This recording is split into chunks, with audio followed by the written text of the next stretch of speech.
So dito nga po mga kalingap mga ka-EDC, ito pala ang totoong dahilan kaya hindi na nakakasama si Kalingap Edu kay Kalingap Rab araw-araw. So yan po yung ating pag-uusapan po mamaya mga kalingap mga ka-EDC. Pero bago po natin ipagpatuloy ang video ito sa mga bago pa lang po sa ating munting channel, huwag po natin kalimutang suportahan ang ama ng Kalingap Kuya Val Santos Matubang at Kalingap Rab. At paunawa panoorin po muna ang full video bago mag-comment para malaman ang nilalaman nito. So dito nga po mga kalingap mga ka-EDC, sa live nga po ni Kalingap Rab, nabanggit po niya yung patungkol nga po sa isang nag-comment na kung hihiwalay na nga daw ba itong si Kalingap Edu dahil nga po sa bihira na po nilang makita nga po itong si Kalingap Edu na kasama nga po nila Kalingap Rab. At ayan nga po mga kalingap mga ka-EDC, sabi nga po ni Kalingap Rab nga po kumbaga may nabago po sa schedule nga po ng K-Boys.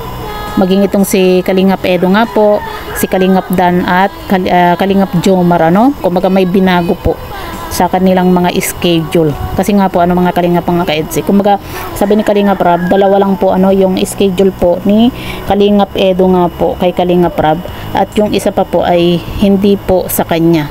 At dito po kay kay Kuya Val nga po kasi gusto rin po ni Kalingap Rab nga po na kumbaga kahit papaano lumaki din po yung views at yung views nga po ni Kuya Val. Kasi sabi nga po ni Kalingap Rab na kumbaga halos wala na rin pong masyadong sumasama nga po dito kay Kuya Val, kaya minsan kasama rin po itong si Kalingap Edu, si Kuya Kalingap Jomar at Kalingap Dan nga po kay Kuya Val para naman makatulong po sila sa channel po ni Kuya Val nga po. At tama naman po yun mga kalingap mga ka-EDC na kailangan din po na magkaroon din po ng views po itong si Kuya Val, kasi syempre 'di ba malaking tulong din po yung mga ginagawa po ni Kuya Val, lalo na po sa mga pagtulong po niya sa mga senior citizen nga po.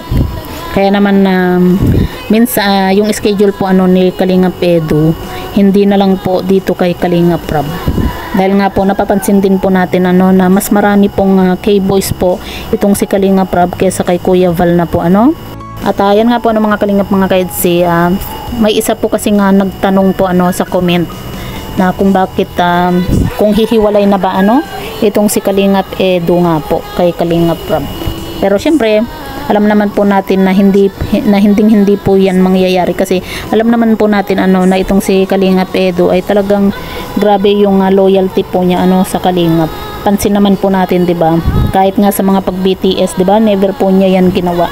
Kumaga hindi po habol talaga ng Kalingap Edu yung views na kumaga yung nakikisabay siya sa mga viral, kasi ang gusto rin po ni Kalingap Edu nga po yung makilala yung kanyang community, yung kanyang channel sa sarili po niyang sikap at sa kanyang mga pagcha-charity nga po hindi dahil sa nakilala po siya, dahil sa mga viral.